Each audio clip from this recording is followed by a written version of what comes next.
सुहानी college के gate की तरफ देखते हुए कहती है, ऐसा क्या हुआ था उस दिन कि युवराज सर की मॉम। कुछ देर तक यही सब सोचने के बाद सुहानी को याद आता है कि वो क्लास के लिए लेट हो रही है। यह याद आते ही सुहानी तेजी से अपने क्लास की तरफ बढ़ने लगती है। सुहानी इतने सारे सस्पेंस को देखकर बहुत इरिटेट हो गई थी। वो नीचे देखते हुए बड़ी तेजी से चल रही थी। चलते हुए सुहानी खुद से ही बड़बड़ाए जा रही थी।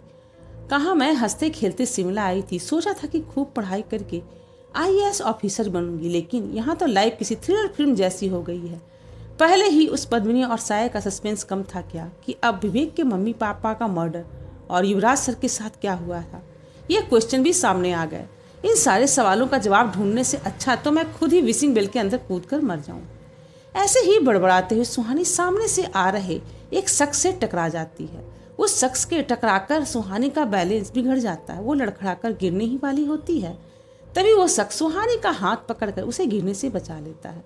सुहानी अब उस शख्स का एक हाथ पकड़े हवा में लटकी थी, लेकिन उसके पैर जमीन पर ही थे। डर से सुहानी ने अपनी आंखें बंद कर ली थी। सुहानी को इस तरह से देखकर आसपास के स्टूडेंट्स उस पर हंसने लगते हैं। स्टूडेंट्स के हंसने की आवाज सुनकर सुहानी अपनी आंखें खोलती है और खुद को किसी के सहारे हवा में लटका हुआ पाती है।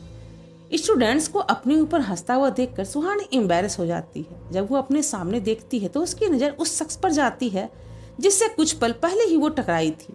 उसे देखते ही सुहानी और भी ज्यादा घबरा जाती है। उस आदमी ने अभी तक सुहानी का हाथ पकड़ रखा था और उसे ही देखे जा रहा था। वो आदमी कोई और नहीं, अर्नब था। अर्नब के साथ गोपाल भी वहीं पर खड़ा था। अर्नब एक झटके में सुहानी को अपनी तरफ खींच लेता है। अर्नब के ऐसा करने पर सुहानी उसके करीब चली जाती है और अपने पैरों पर खड़ी हो जाती है। एक पल के लिए अर्नब और सुहानी बहुत करीब आ जाते हैं। अर्नब की नज़र फिर से सुहानी के चेहरे पर ठहर जाती है, लेकिन अगले ही पल सुहानी अर्नब से अपना हाथ छुड़ाकर कुछ कदम पीछे हो जाती है। अर्नब भी एम्बैरस होकर सुहानी से अपनी नजरें हटा लेता है। सुहानी नर्वस होकर अर्नब से कहती, सॉरी सर, मेरा ध्यान कहीं और था और मैंने आपको देखा नहीं, इसीलिए ऐसे। अर्नब ने सुहानी को बड़बड़ाते हुए देखा था। उसे भी अब सुहानी पर हंसी आ रही थी। वो अपनी हंसी को छुपाते हुए कहता, कोई बात नहीं। इसके बाद कुछ देर के लिए उन दोनों के बीच एक ऑकवर्ड सी खामोशी छा जाती है। सुहानी अर्नब के वहां होने की वजह से जा नहीं पा रही थी। अर्नब वहां से जाना नहीं चाहता था क्योंकि वो सुहानी से बातें करना चाहता था, लेकिन समझ नहीं पा रहा था कि क्या बात करे। गोपाल को भी अर्नब का एटीट्यूड देखकर उस पर शक हो रहा था। इसी बीच वहां निशा और विवेक भी आ जाते हैं और उनकी नजर सुहानी और अर्नब पर चली जाती है। निशा शक भरी नजरों से उनकी तरफ देखते हुए विवेक से कर, विवेक, तुम्हें नहीं लगता कि एसपी सर को हमारा कॉलेज कुछ ज्यादा ही पसंद आ गया है? विवेक मुंह बनाकर कहता है, क्या मतलब? निशा अर्नब की तरफ देखते हुए कहती, और क्या, तुमने नोटिस नहीं किया एसपी सर आजकल पुलिस स्टेशन में कम और हमारे कॉलेज में ज्यादा रहते हैं। मुझे तो लगता है कुछ ही दिनों में वो यहाँ पर एडमिशन भी ले लेंगे। ये कहते हुए निशा हंसने लगती है। विवेक निशा को घूर कर देखता है। विवेक के इस तरह देखने से निशा अपनी हंसी रोक लेती है और विवेक की नजरों से बचते हुए दूसरी तरफ देखने लगती है। विवेक बिना कुछ कहे सुहानी और अर्नब की तरफ बढ़ जाता है। निशा भी उसके पीछे पीछे जाती है। विवेक और निशा वहां पहुंचकर अर्नब को विश करते हैं। फिर निशा सुहानी से कहती, सुहानी, तू यहाँ क्या कर रही है? सुहानी थोड़ा असहज होकर कहती, मैं बस क्लास की तरफ जा रही थी। और सुहानी जब ये कह रही थी तभी विवेक उसकी तरफ देखकर कुछ इशारा करता है। विवेक चाहता था कि वो तीनों अर्नब से पद्मिनी के बारे में बात करें। सुहानी विवेक का इशारा समझ जाती है और अर्नब से कहती, सर, हमें आपसे कुछ जरूरी बात करनी थी। अर्नब उन तीनों की तरफ देखते हुए कहता, हाँ कहो, क्या बात है? सुहानी कुछ कहने के लिए जैसे ही अपना मुंह खोलती है वैसे ही क्लास की बेल बज जाती है। बेल की आवाज सुनते ही सुहानी चुप हो जाती है और निशा और विवेक की ओर देखने लगती है। अर्नब सिचुएशन को समझते हुए कहता है, कोई बात नहीं, तुम लोग अभी क्लास अटेंड कर लो, कल मुझसे 10 बजे पुलिस स्टेशन में आकर मिल लेना, वहाँ बात करते हैं। ये कहकर अर्नब अपने गॉगल्स पहनता है और वहाँ से जाने लगता है। पीछे पीछे गोपाल भी जाता है। निशा, विवेक और सुहानी अर्नब को जाते हुए देखते रहते हैं। उसे देखते हुए निशा संजीदगी के साथ कहती, यार, इस बात पर मैंने पहले गौर क्यों नहीं किया? सुहानी और विवेक उत्सुकता से कहते हैं, किस बात पर? निशा हल्की मुस्कान के साथ कहती है, यही कि एएसपी सर तो बहुत हैंडसम है। निशा का जवाब सुनते ही सुहानी और विवेक इरिटेट होकर वहां से क्लास की तरफ जाने लगते हैं। निशा भी उनके पीछे जाते हुए कहती, यार, तुम लोगों को वो साउथ मूवी के हीरो की तरह नहीं लगते हैं क्या? इधर युवराज तेजी से अपनी कार भगाते हुए अपने घर आता है। गाड़ी से निकलकर वो अपने घर के अंदर जाता है और फर्स्ट फ्लोर में अपने बेडरूम में चला जाता है। इस वक्त युवराज का मन बेहद बेचैन था। लाख कोशिशों के बावजूद वो अपना ध्यान अपने एक थॉट से हटा नहीं पा रहा था। कुछ देर बेचैनी से इधर उधर घूमने के बाद युवराज रेस्टिंग चेयर पर अपना सर टिकाकर बैठ जाता है और अपनी आंखें बंद कर लेता है।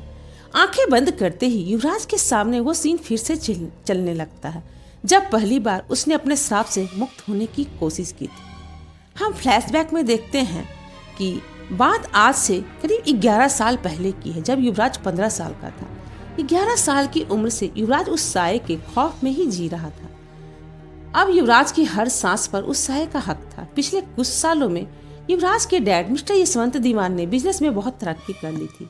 उनके पास अब बंगला, गाड़ी, करोड़ों का बिजनेस सब कुछ था, लेकिन इन सब की कीमत युवराज सालों से चुका रहा था। युवराज के घर में इस समय युवराज के डैड यशवंत, उनकी मॉम साबित्री और उनके केयर टेकर शुभ्रा रहते थे, जिसे वो अपनी माँ के बराबर ही मानता था। शुभ्रा उस समय 8 मंथ की प्रेग्नेंट थी, लेकिन फिर भी युवराज का ध्यान रखने के लिए उसने छुट्टी नहीं ली थी। उनके साथ नौकरों का एक पूरा स्टाफ भी वहाँ रहता था। तब युवराज की मॉम बिल्कुल ठीक और हेल्दी थी, लेकिन खुश नहीं थी, क्योंकि उनका इकलौता बेटा अब उस साये के साथ जुड़ चुका था। पैसा, प्रॉपर्टी, इज्जत सब कुछ होने के बावजूद उस घर में हमेशा एक मायूसी छाई रहती थी। उस दिन युवराज का 15th बर्थडे था। रात के 11 बजे थे। दीवान विला में एक ग्रैंड पार्टी रखी गई थी, जो बस कुछ देर पहले ही खत्म हुई थी। युवराज के केयर टेकर, जिसे युवराज शुभ्रा मासी कहकर बुलाता था, दूध का एक गिलास लेकर उसके कमरे में जाती है। 8 मंथ के प्रेग्नेंट होने की वजह से उनका बेबी बम्प साफ दिखाई दे रहा था। शुभ्रा जब युवराज के कमरे का दरवाजा खोलकर अंदर जाती तो देखती है कि कमरे के अंदर अंधेरा था। शुभ्रा को लगता था कि शायद युवराज कमरे में नहीं है। वो कमरे से बाहर जाने लगती है। जैसे ही शुभ्रा बाहर जाने के लिए मुड़ती है, उसे सिसकियों की आवाज सुनाई देती है। वो आवाज सुनकर शुभ्रा घबरा जाती और फौरन कमरे की लाइट्स ऑन कर देती है। लाइट्स ऑन करने के बाद जब शुभ्रा कमरे की सभी तरफ अपनी नजरें दौड़ाती है तो उसे युवराज बेड के दूसरी तरफ जमीन पर बैठा हुआ दिखता है। वो अपने हाथ पैर को समेटकर घबराया हुआ कोने में बैठा था। युवराज अपने घुटने पर अपना सर रखकर रो रहा था। युवराज को देखते ही शुभ्रा दूध का ग्लास रखकर उसके पास जाती है और उसके पास जमीन पर ही बैठ जाती है। प्रेग्नेंट होने की वजह से उसे बैठने में परेशानी हो रही थी। शुभ्रा के वहां जाते ही युवराज का अपना सर ऊपर उठाता और अपने आंसू पोंछने लगता है। उसकी ये हालत देखकर शुभ्रा बहुत दुखी हो जाती है। वो युवराज के चेहरे पर अपना हाथ रखकर कहती है, क्या वो फिर आई थी? युवराज नम आंखों से अपना सर हाँ में हिलाता है। वो सिसकते हुए कहता है, शुभ्रा मासी, वो मुझे मार क्यों नहीं देती? ऐसे डर डर के मैं नहीं जी सकता। युवराज की बात सुनकर शुभ्रा की भी आंखें भर आती है। वो रूंधे गले से कहती, बेटा ऐसी बातें नहीं करते, देखना एक दिन सब ठीक हो जाएगा। युवराज शुभ्रा से कहता है, वो बहुत ज्यादा डरावनी है, मुझे उससे बहुत डर लगता है, वो कभी भी मेरे पास आ जाती है। ये कहते युवराज की आंखों से आंसू बहने लगते हैं। उसकी ये हालत देखकर शुभ्रा उसे गले लगाकर शांत करने की कोशिश करने लगती है। ठीक उसी समय युवराज के डैड यशवंत वहां आ जाते हैं। यशवंत को यहाँ आता देख शुभ्रा वहां से उठ जाती है। यशवंत युवराज का हाथ पकड़कर उसे उठाते हुए कहते हैं, बेटा मेरे साथ चलो। युवराज डरते हुए यशवंत से कहता है, लेकिन डैड कहाँ? यशवंत कोई जवाब नहीं देते। वो बस युवराज को खींचते हुए अपने साथ ले जाते हैं और युवराज भी उनके पीछे जाने लगता है। शुभ्रा यशवंत को रोकना तो चाहती थी, लेकिन रोक नहीं पाती, क्योंकि यशवंत उसका मालिक था। वो ये सब देखते हुए वहीं खड़ी रह जाती है। यशवंत युवराज को अपनी कार से कहीं ले जा रहे थे। युवराज के बार बार पूछने पर भी यशवंत उसे कोई जवाब नहीं दे रहे थे। कुछ देर बाद यशवंत की कार उस पुराने रोड पर रुक जाती है। युवराज ये देखकर बहुत ज्यादा घबरा जाता और यशवंत से वहां ना जाने की जिद करने लगता है। यशवंत युवराज की एक बात नहीं सुनते और कार से उतरकर युवराज को उस विशिंग वेल की तरफ ले जाने लगता है। कुछ दूर चलने के बाद युवराज रुक जाता है। युवराज के रुकते ही यशवंत पीछे मुड़कर उसे देखते हैं।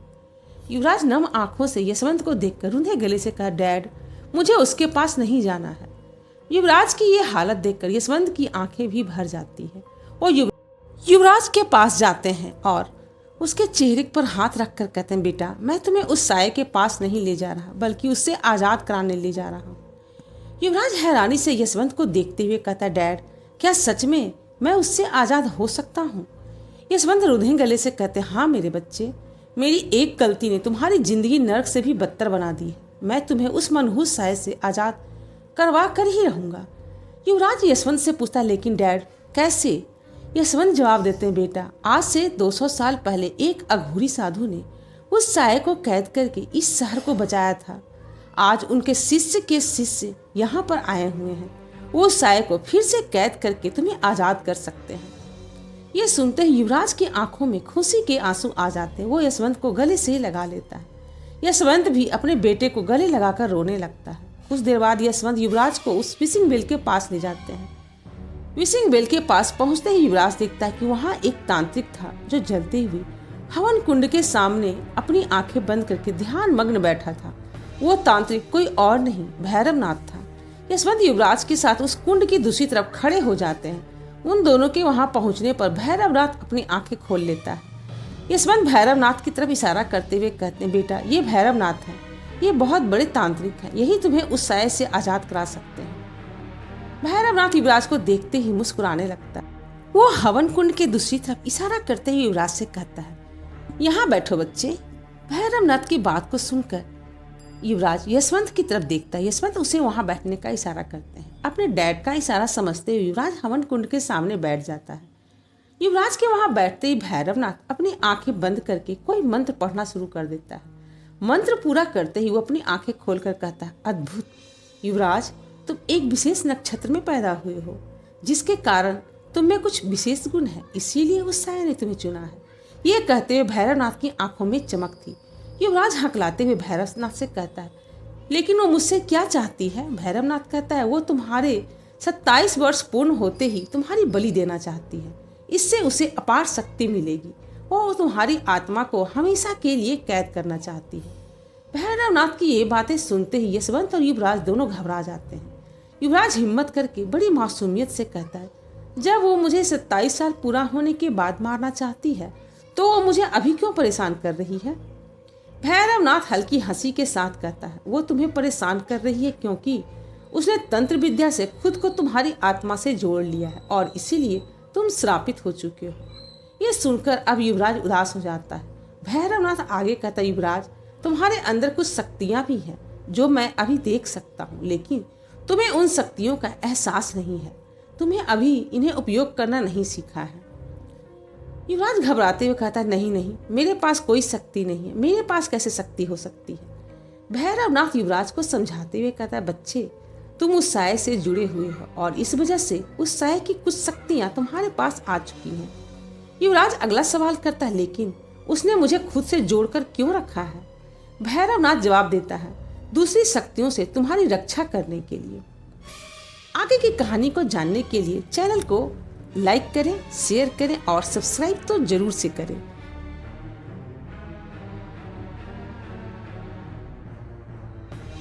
वो आत्मा तो मुझे मारना चाहती है ना?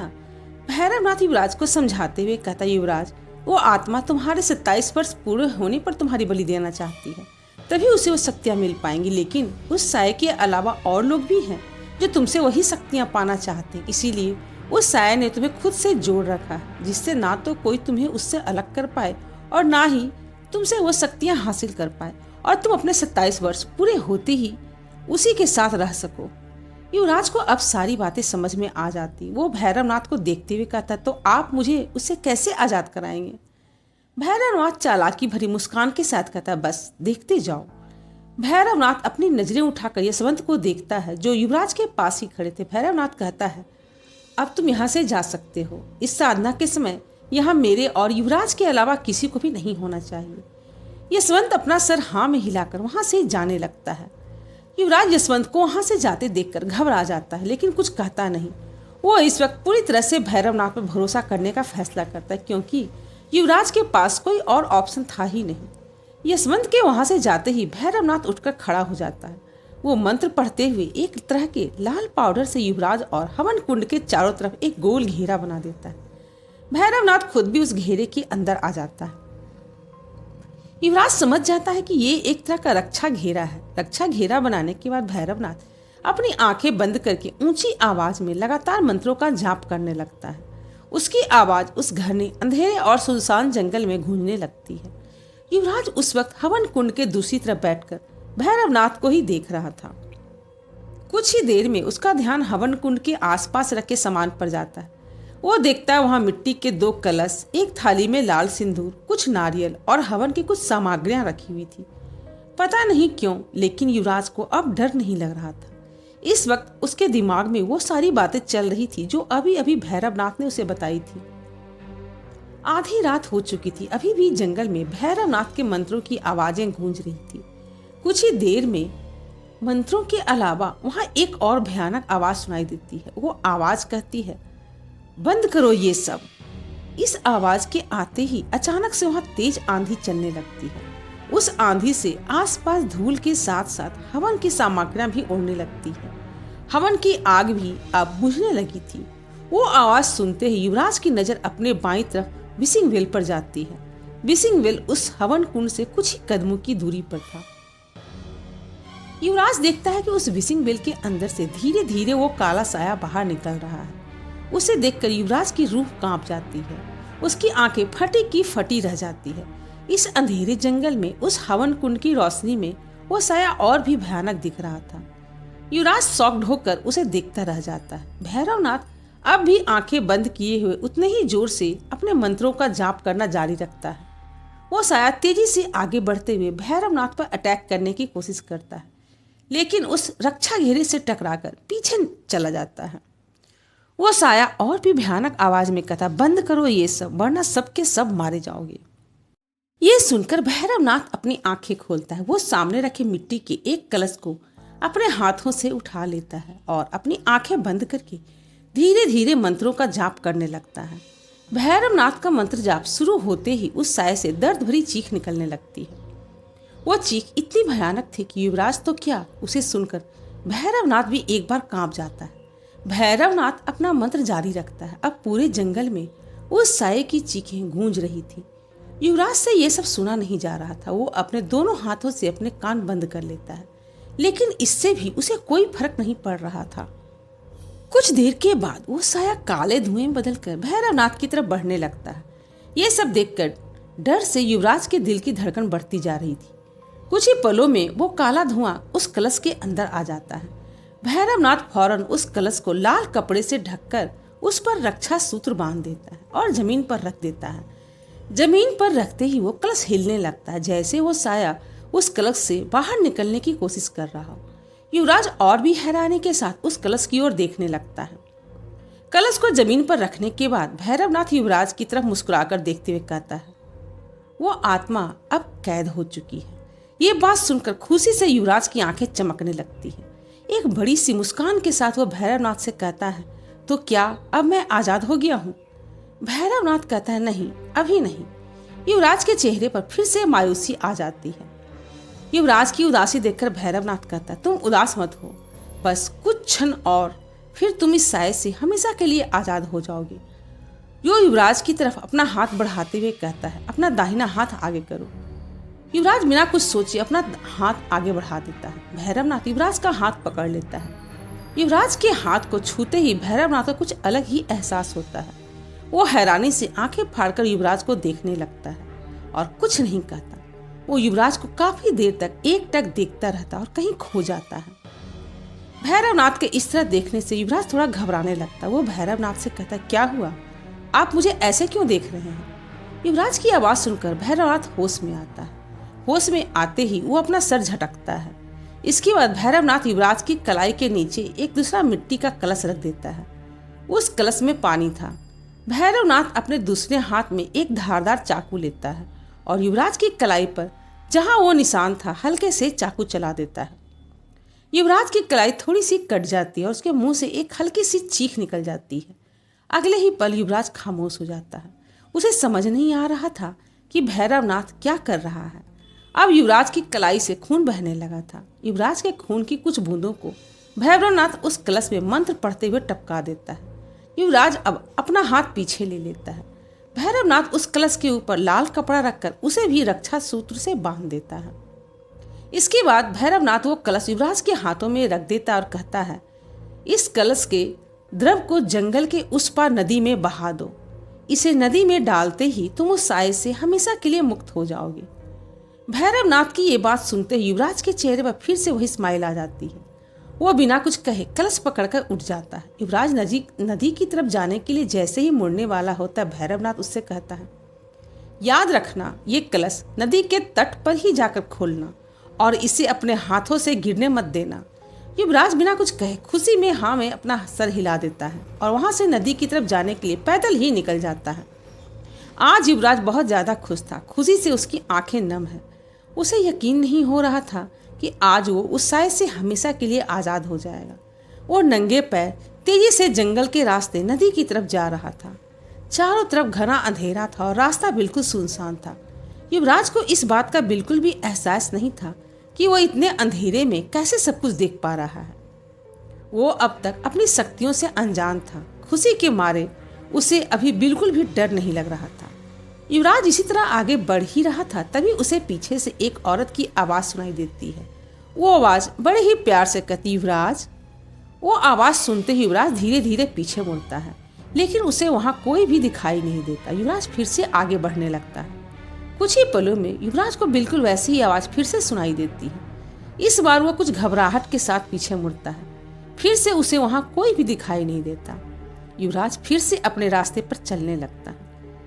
इस बार उसे एक बहुत भयानक चीखती हुई आवाज सुनाई देती है, युवराज।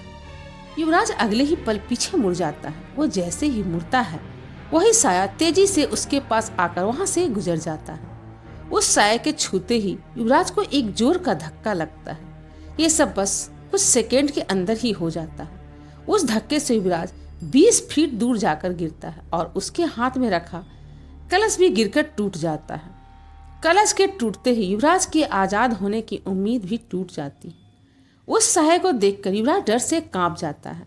अभी अभी तो उसने उसे कैद होते देखा था। युवराज समझ नहीं पा रहा था कि वह साया आजाद कैसे हो गया। वो उठकर तेजी से भागते हुए भैरवनाथ के पास जाने लगता है।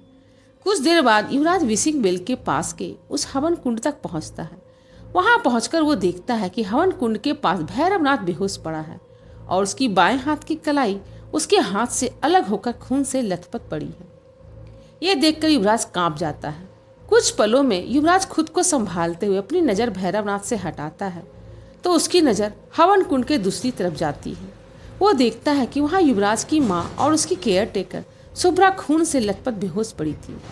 ये देखते ही युवराज के पैरों तले जमीन ही खिसक जाती है। वो किसी मूर्ति की तरह अपनी बड़ी बड़ी आंखों से उन्हें देखता रह जाता है। कुछ ही देर पहले युवराज की जिन आंखों में चमक और आजाद होने की उम्मीद थी, उनमें अब सिर्फ आंसू रह गए थे। कुछ देर बाद युवराज एक हॉस्पिटल में ऑपरेशन थिएटर के बाहर यशवंत के साथ बैठा था। अब युवराज की आंखों में आंसू नहीं थी, अब उसकी आंखें कठोर लग रही थी। यशवंत बार बार युवराज को देख रहे थे, लेकिन युवराज एक नजर भी उन्हें नहीं देख रहा था।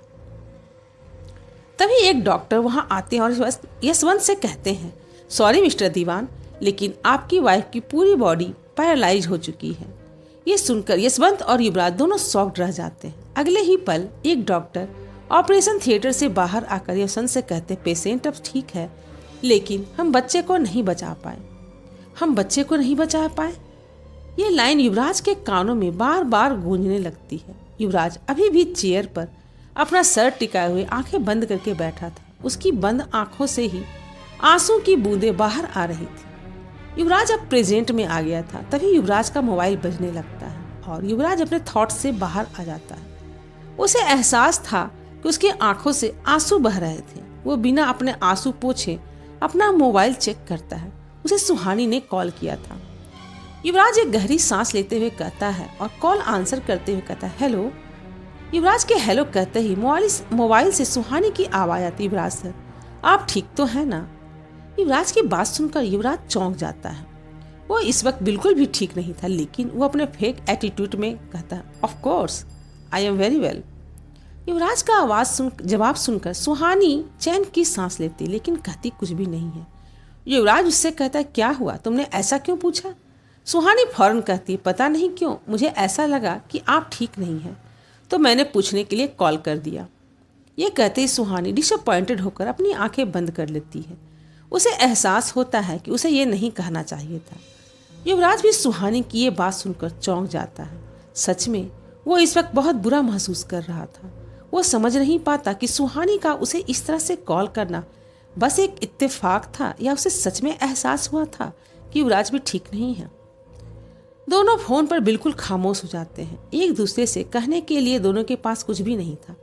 अब उनका दिल बहुत तेजी से धड़क रहा था। सुहानी अपने बात को संभालने की कोशिश करते हुए कहती, सर वो मेरे कहने का मतलब था सुहानी युवराज से कहना चाहती कि उसे युवराज की फिक्र हो रही थी, लेकिन वो कह नहीं पाती और मोबाइल अपने कान पर ही लगाए रह जाती है। सुहानी के बिना कुछ कहे युवराज ये बात समझ जाता है, लेकिन कोई जवाब नहीं देता। दोनों कुछ देर तक मोबाइल कान से लगाकर बैठे रहते हैं। कुछ देर खामोश रहने के बाद सुहानी कहती, ओके सर, मैं फोन रखती हूँ, गुड नाइट। युवराज बस हम कहता है और दोनों कॉल कट कर देती है। सुहानी से बात करने के बाद युवराज अब कुछ बेटर फील कर रहा था। जो दर्द वो कुछ देर पहले महसूस कर रहा था वो अब कम हो गया था। सुहानी की नादानी पर उसे हंसी भी आ रही थी और उसके चेहरे पर एक हल्की सी मुस्कान थी। कुछ देर बाद उसे याद आता है कि सुहानी ने उसे गुड नाइट कहा था।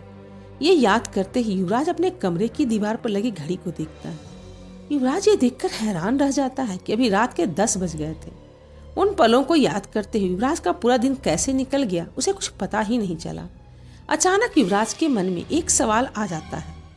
ये वही सवाल है जो उसे सालों से परेशान कर रहा था कि उस रात युवराज के विशिंग बेल से जाने के बाद ऐसा क्या हुआ था कि उसकी मॉम, शुभ्रा और भैरवनाथ की ऐसी हालत हो गई थी।